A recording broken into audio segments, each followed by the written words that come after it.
All right, everybody. Good morning.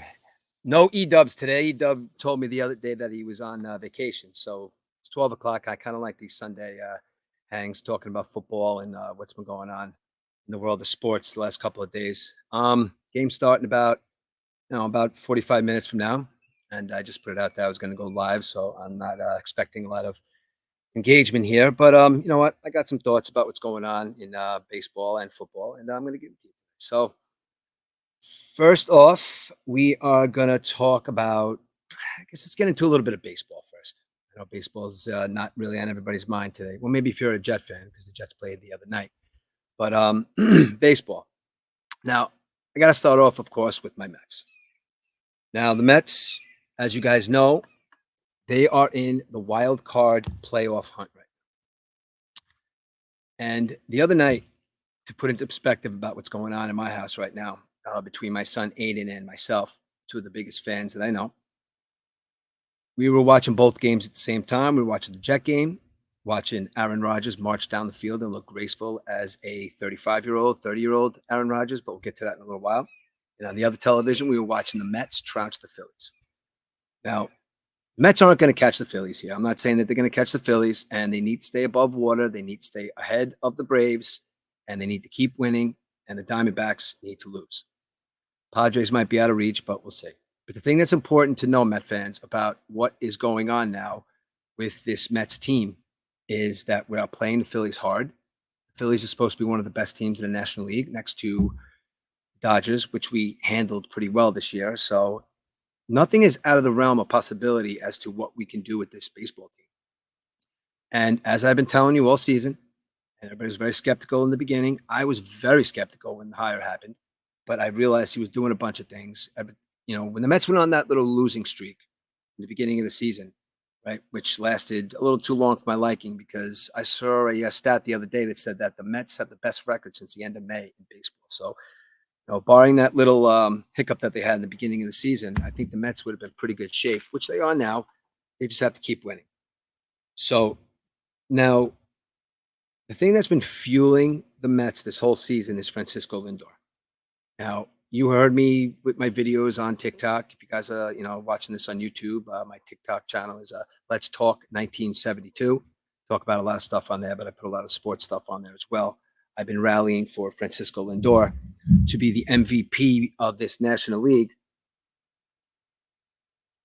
for the last, I can't even tell you.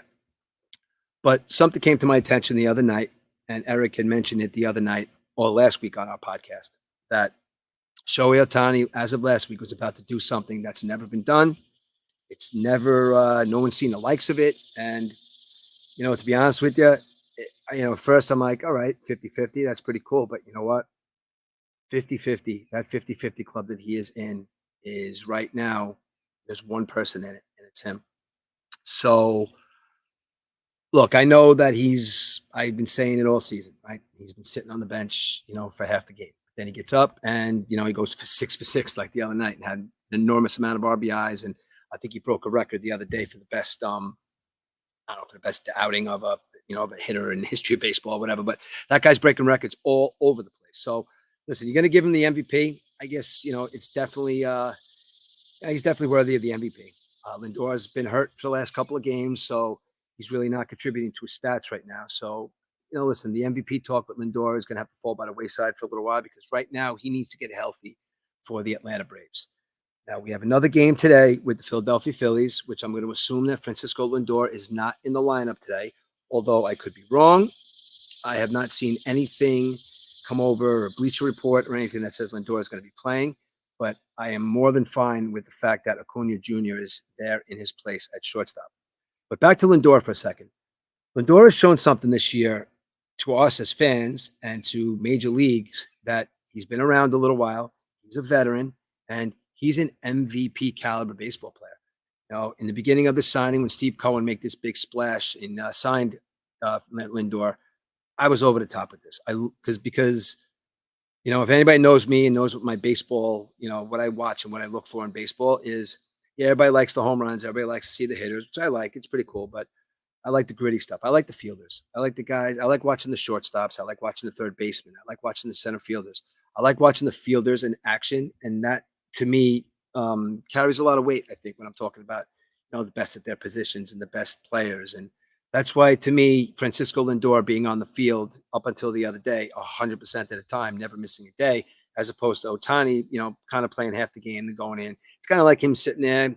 He goes into the dugout and maybe he throws a bet or two on some Korean badminton game or something. But then he gets back out, he hits a home run, goes 4 for 4, 3 for 4, goes on being Otani, who is the best player in baseball when he's pitching.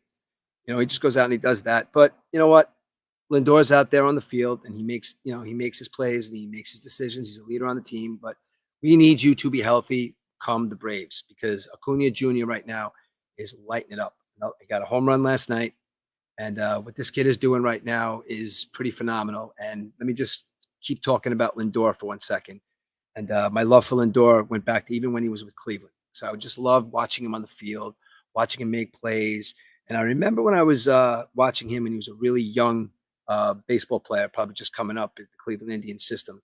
And he had said in a very mature way that he liked to get with the pitcher before games and speak to what the signs are going to be, because he's going to be watching. And so he knows what sign is going to be going, or what hitter is, lefty, righty, or what this guy does. He's going to kind of sort of know where to position himself on the field when he comes up against that specific person. So listen, I think that's kind of smart. That's a smart baseball player. And now he's moved along pretty considerably in his, in his career, signed a huge contract. And you know what? He's turned into an MVP baseball player. And, that's, it would have been nice. But Shohei Ohtani happens to be in a position now that he's doing something that nobody has ever done. So let's get down to my Mets for a couple minutes here. Now, the Mets are hanging with the Phillies. They beat them last night, and they beat them last night with something that we haven't had in the past. We've always heard about it. It's always fizzled out. We heard about wait till these guys come, wait till these guys come, wait till these guys come. And they've always fizzled out. We've heard that with pitchers in the past. We've heard that in players in the past. Where do you see Ike Davis? Where do you see this one? And, I could go on a laundry list of stuff. And I don't know why Ike Davis came to my head, but I just remember them talking about him being this really crazy, powerful home run hitter. And he gets to the Mets, and now he's a flash in the pan. He might be coaching somewhere. I don't know where Ike Davis is right now. But we have 3 players right now that fit this mold and are going to continue to be the mature players that they are right now, and fitting right in to playoff atmosphere baseball and getting big hits and making big plays when it is necessary. Francisco Alvarez last night, home run and a double.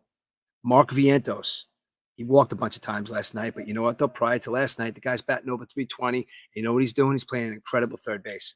So the hunt for our third baseman is over. The hunt for our future catcher is over. And our catcher right now, which these players I'm talking about are ready right now. But I want to get to one more of our new contributors, okay? Acuna Jr. is on this baseball team right now, and he's been making a lot of noise to stay on this team once Francisco Lindor becomes healthy. It's going to be soon, and there's not going to be any kind of struggle about who's going in shortstop. It is what it is. Francisco Lindor is the shortstop of the New York Mets, bar none, hands down, until he loses it, and he's not going to. Acuna Jr. has to stay on the field, guys. He has to find a position. And I think, knowing this coach and knowing how he likes the young talent, I think he is going to find a position for this kid Acuna going into the playoffs, because I truly believe they are going to make the playoffs. I truly believe this because of the way they've been playing recently. They're number 2 right now in the wild card standings. I'm sorry, they're number 3, and they're in second place in their division. But they're number 3 right now. They got Arizona ahead of them, and they got San Diego ahead of them. But with this young kid Acuna, put him in center field. You can't DH him because, to be honest with you, Met fans, I know you're going to say Martinez is shit in the bed right now, which I think he is. But you know what? His experience with playoff baseball is going to come in very handy with these young players who just want to go out there with full piss and vinegar and just want to play balls out. And again, that is something else that's going to come into a factor when the Mets do go into this playoff run, because the 3 guys I just mentioned in Alvarez, Vientos, and Acuna Jr., 3 of those guys have zero fear on that baseball field. You look them in the eyes, and they look like they've been there before. The energy that Alvarez brings to that clubhouse and brings to that field, the fire that he brings, is essential going into a playoff run, which you usually see from a fiery veteran. This kid is a young catcher who I haven't heard anybody from the pitching staff say they have trouble working with him. I think that he's a fiery guy. He's a home run hitter, and he's going to come out there and he's going to pulverize the baseball for the New York Mets. And you know what, though? There's been days where he went 0 for 3, 0 for 4. He sat a game or two, but you know what, though? He was still right there. He was still contributing, and he was still saying that he was going to be back, and don't sleep on me. And that's exactly what happened. Came back, bang, bang, home runs. He's playing, well, he's always played a good catcher. For a young guy like that, he looks like a veteran behind the plate, and he can handle the pitching staff. So these three guys all look like they have been there before. Now, these are the young talent. Now, Major League Baseball, if you're not a fan of the New York Mets, you probably don't know anything about this guy that I'm about to tell you about right now. You don't know about him because he is a guy that's on this team that's a contributor. And I thought the other day, up until the other day, that he was a qualifying hitter in the National League, but I guess he hasn't played enough games and had enough attempts. But it always seems that he's always in the game, and he is always coming up and getting a big hit or making a big play. For God's sake, every time somebody hits a home run in that stadium, it's the OMG, oh my God song, and it's very catchy, and that is going to be played at high volumes at Citi Field once this playoff run starts. But how come nobody in the major leagues is not noticing the bat and the fielding ability of one Jose Iglesias? Now, when I tell you that Jose Iglesias comes and gets big hits, you might look at his stats and say he's got 2 or 3 home runs, but he sprays the baseball all over the field, and he always gets big hits with men in scoring position. And if he's not getting a big hit with men in scoring position, there'll be 2 outs. He'll be 0-2, and he'll bloop a single right over the shortstop or the second baseman. He hits the ball where they're not. And Jose Iglesias, you are, in fact, one of these players that needs to be healthy and needs to contribute on a daily basis, because I don't know where this guy came from. Maybe he was obviously some kind of like singer or crooner or whatever, but the song's very catchy and it's like fire in Citi Field. Now, slowly but surely, the people are coming to Citi Field. Okay. It's been a tough roll during the week. Look, even me, I would love to go to every game, but it's kind of night games. I get up at 3:30 in the morning to go to work, and it's kind of tough, but we are watching the games every night. Now, I want to go back to the other night when I was talking about the Jets and the Mets for a second. We were watching that game simultaneously. Now, the look that my son Aiden had on his face was one of, you know what? This year we don't suck. That's right. Neither of our teams suck this year.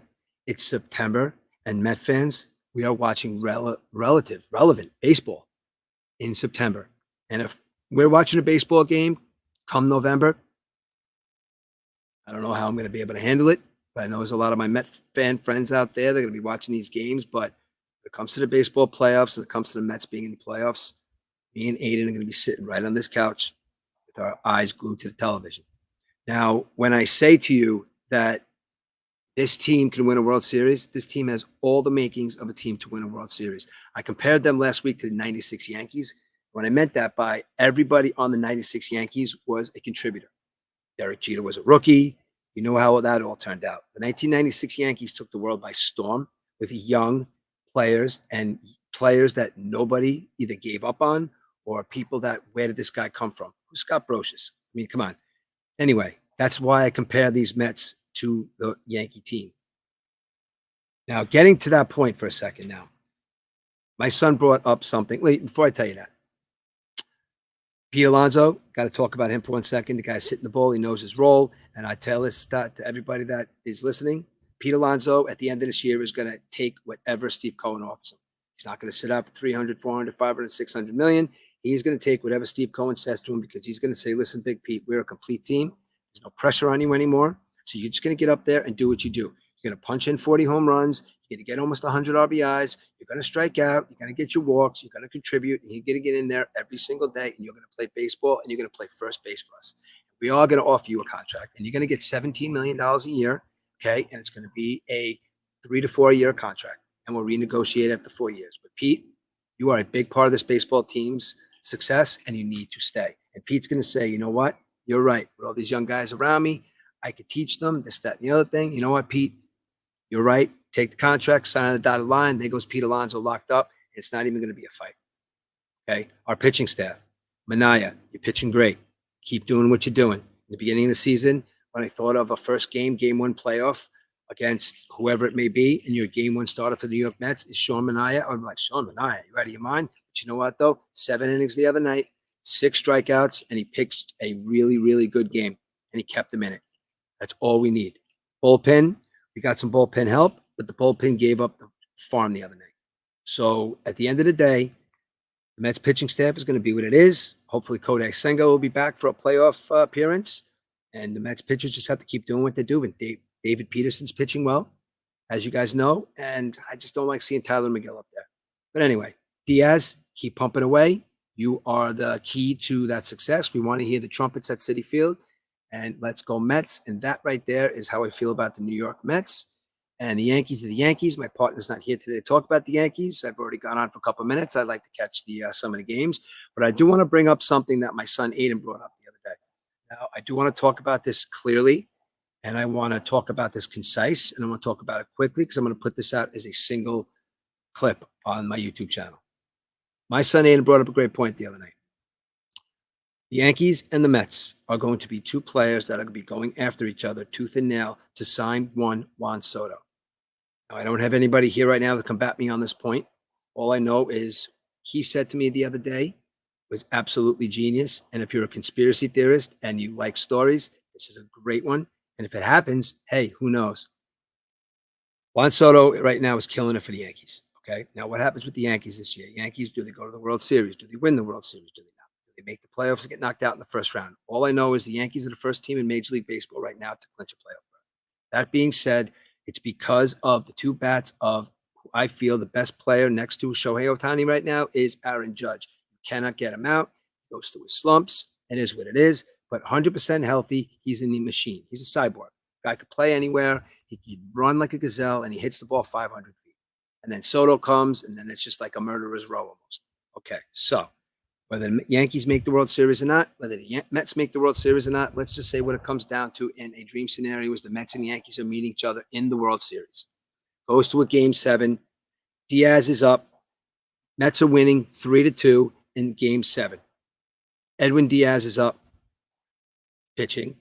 Juan Soto is up, and this is Game 7 in Yankee Stadium because it's the bottom of the ninth, and Juan Soto is up.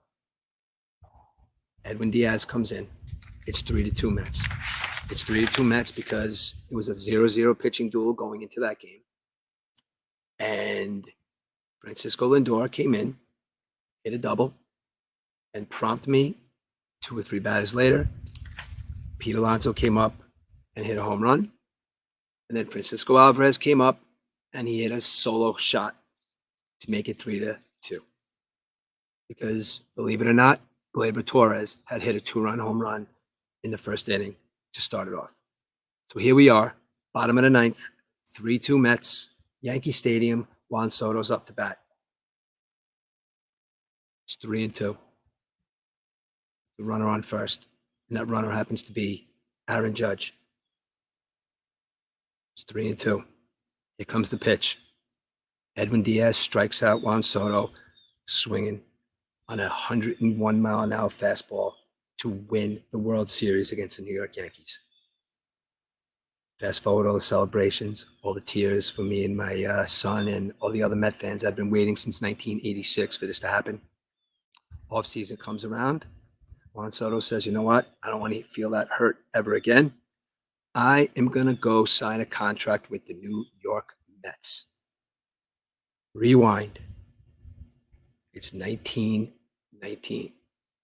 And a player by the name of Babe Ruth left the New York Boston Red Sox, to come to the New York Yankees. There started Boston's downfall of not winning a World Series for a very, very long time. I don't know the exact number, but I know it was a very, very long time, 80 years possibly. And the Yankees, because of that decision that they make, become the heartbreak for the next 80 years of heartache because they were cursed, and they're going to call it the curse of blank. Got the curse of the Bambino. What are we going to call the curse of this? if Soto comes to the Mets and starts that downfall of the New York Yankees. Listen to our podcast closely. When you guys want to, put a comment in there or send me a comment or something, I would love to hear your answer. But that's that scenario where I was talking the other night, and sounds good to me. I got to be honest with you. That scenario right there would be a dream scenario. So right now, the Mets are looking at the 3 spot in the wild card. They're behind San Diego and Arizona. They're 1 game behind Arizona, and they are 3 games behind San Diego. They could probably catch Arizona. San Diego might be out of reach. And today there's a Met game against the Phillies, and let's go Mets. So today's NFL. Okay, NFL Sunday. Good games on today. So what's going to happen today to the New York Giants? Now, you know what? I'm going to talk about the Jets first. Okay, let's talk about the Jet game real quick. We all know how the Jet game went, but you guys don't want to hear that anymore. The Jet game, I'm going to give you my 2 cents in about 2 minutes. The New York Jets played the best game they could possibly play the other night. And what I mean by that is game 1, everybody was all mad that Rodgers wasn't playing in the preseason. I was one that says, do not even put shoulder pads on in the preseason, Aaron Rodgers, because you don't need to play in the preseason. And that still is true. That game 1 loss was Aaron Rodgers getting on the field, getting uncomfortable with his offense, knowing his players, saying, all right, this is what I got. Game 2, Tennessee comes in. Looks like he's been there. He's a quarterback. He knows who he's got. Garrett Wilson had a bunch of catches. Breece Hall looked good. We have a star in the backfield. And I don't even want to mention his name right now. I just want him to play well. With him and Breece Hall behind Aaron Rodgers, that game against Tennessee, that was our first win. We looked like an offense. The defense was still a little suspect. Game 3, the Patriots. And I get it. You guys are going to hate on me by saying this, but it's still a football game. And there's still professional football players on the other side of that ball. The New York Jets the other night in that 24-3 to win over the New England Patriots, who remind you, the Jets were 7-33 in the last 20 years. I'm going to say that one more time. From the year 2004 to the year 2024, the Jets won 7 regular season football games against the New England Patriots. I know it was Belichick and Brady and sprinkled in here and there, but 7 football games, and now we're playing the Patriots. It's a different organization and a different team, but it's still the Patriots. And Aaron Rodgers went in there, and he looked like he was Aaron Rodgers, who has been with those guys for 10 years.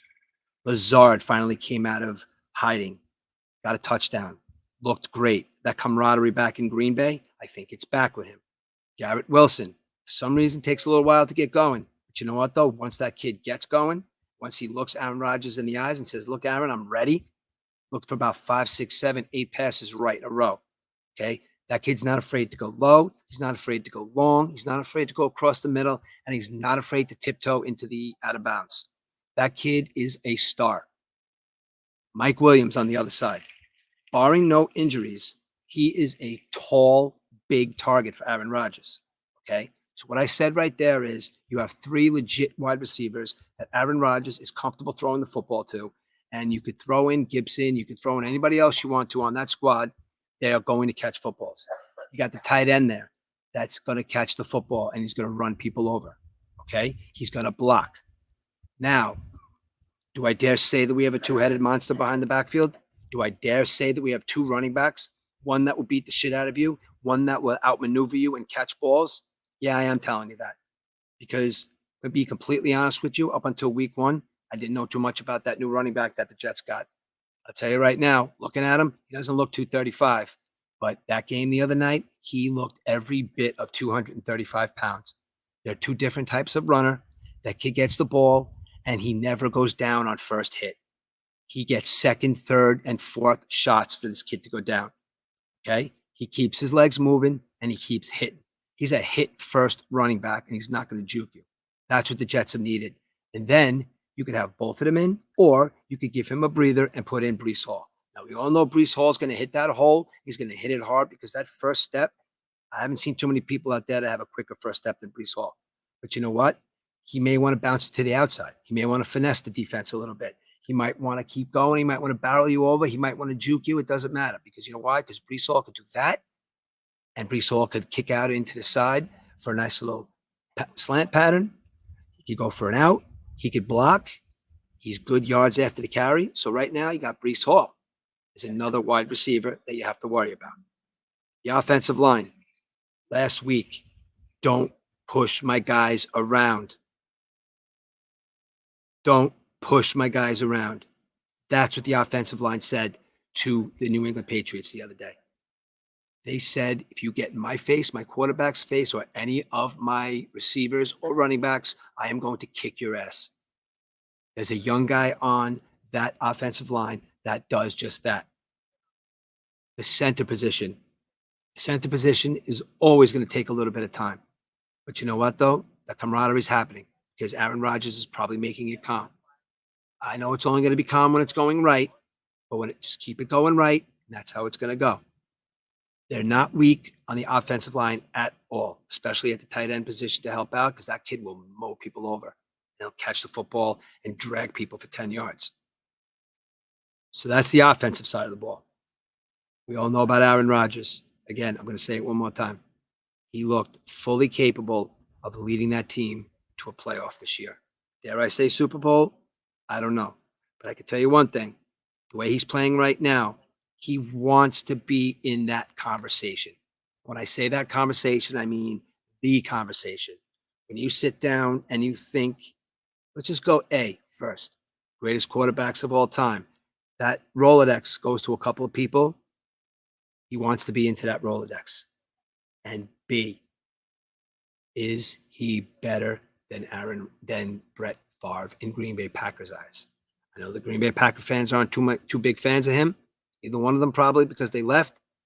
But is Aaron Rodgers better than Brett Favre? The answer to my question is, you know what? The answer to my question is a little skewed because I think Brett Favre at this moment is a big piece of shit. But barring his football prowess, Aaron Rodgers is a better quarterback than Brett Favre. I said it. But to make that a standalone answer and to put Aaron Rodgers into the conversation, he's going to want to win another Super Bowl. He's already got 4 MVPs. He's going to want one more Super Bowl victory. And if you could bring a Super Bowl victory to the New York Jets, you would be forever embedded in NFL history as bringing a franchise from a man that sold his soul to the devil in 1969 to get that Super Bowl. You're going to break the curse. And the day you walk onto that field with that Super Bowl trophy in your hand, Joe Namath is going to croak and die because the devil came to get the soul. That's my take on the Jets offense. On the defensive side of the ball, little sketchy week 1. Okay week 2. And again, I'm going to say it. New England Patriots offense, not stellar. Not stellar at all. I mean, for the first time I can remember myself as a Jets fan, we're not the one rolling Jacoby Brissett out there as our quarterback. We're rolling Aaron Rodgers out. We're not the team we're taking a shot on some veteran that's been a journeyman because, we need to take a shot. Jacoby Brissett's the quarterback, journeyman. Their team is okay. They had the youngest offensive line in football. Didn't expect much out of them, but Jets defense beat the living shit out of them. They just did. They had their way with them. Listen, they're NFL players, and they just did. Sauce Gardner came back, looked like a cornerback last week. He was actually hitting people. I think Deebo Samuel, shook you a little bit. I think you're back. Denver's next. They're not that good either. They're looking maybe they should start Zach Wilson against the Jets. That would love that. The defense would love that. But I think that the Jets are okay right now. I think there's no more time to worry about anybody getting hurt, like Joe Buck was talking about last week. All he talked about. Jets are good, man. All right, moving on. Let's go through these games we got going on today. Okay. I'm going to make this quick because I want to talk about our fantasy. I'm going to go through our fantasy one by one too as well, guys. So we got the New York Giants going to Cleveland. Now, the Giants made a couple of strides last week. They lost a football game. You're going to have to excuse me. I'm going to have to take a drink here for a second.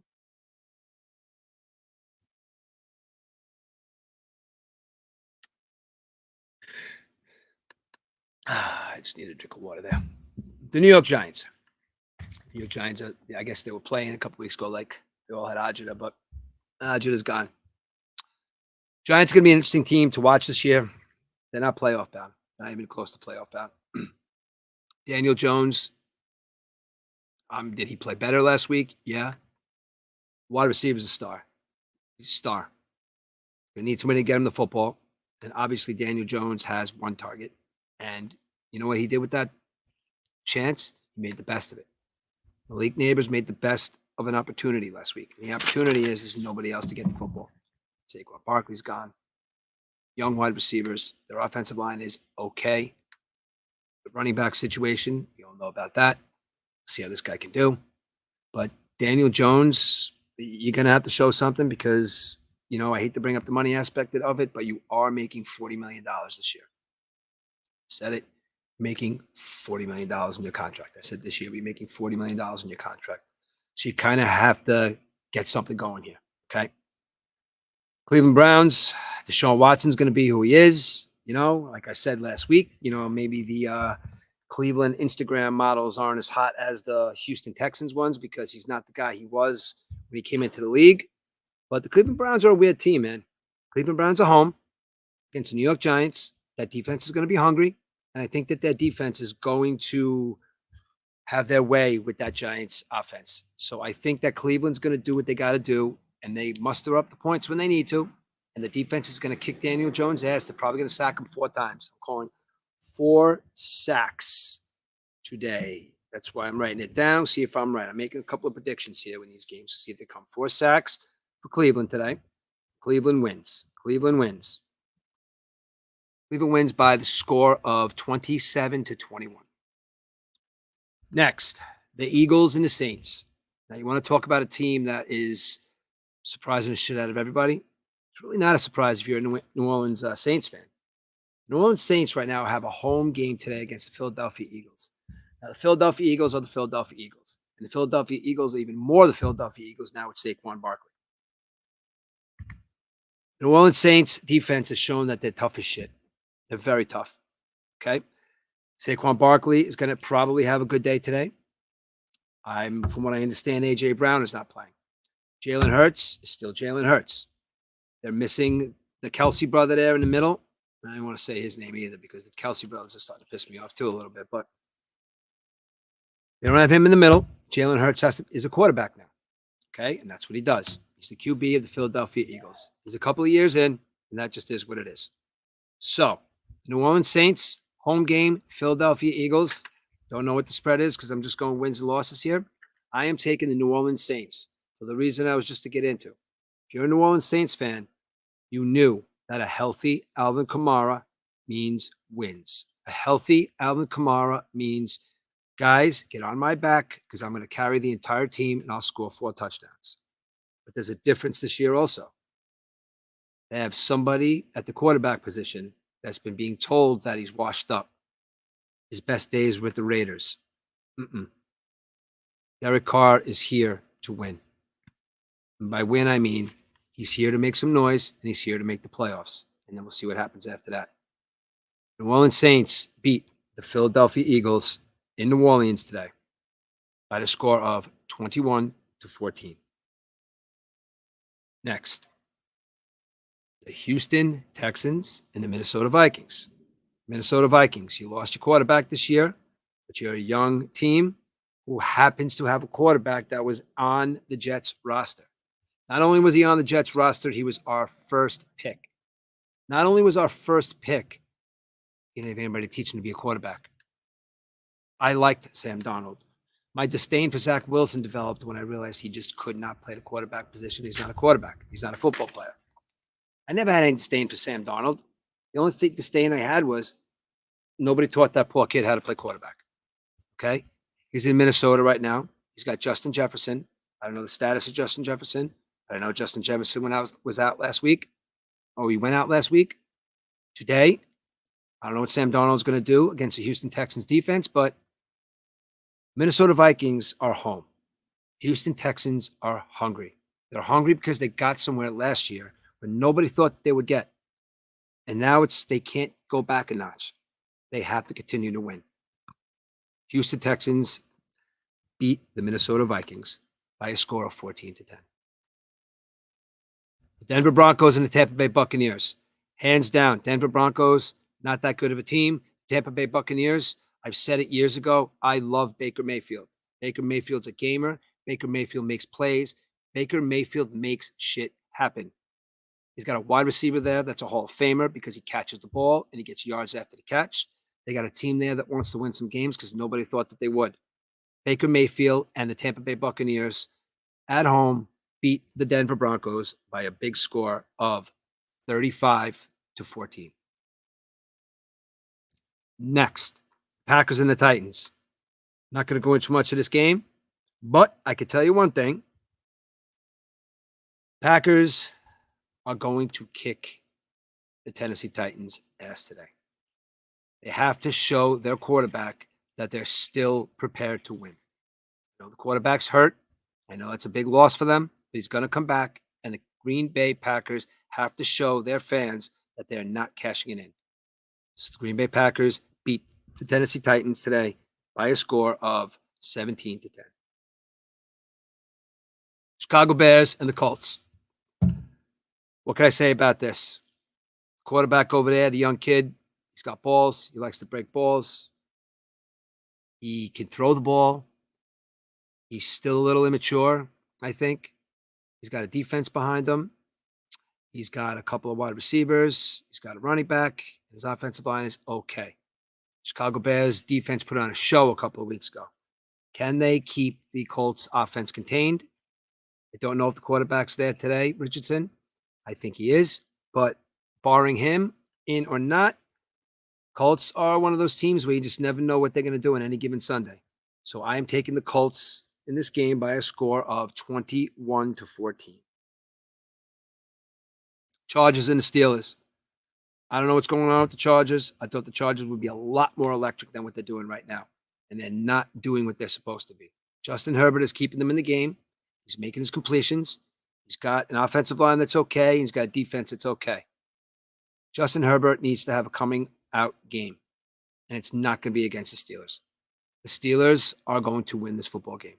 The Steelers have a little bit of a quarterback controversy on their hands, I guess, when Russell Wilson comes back, but Russell Wilson is not the answer.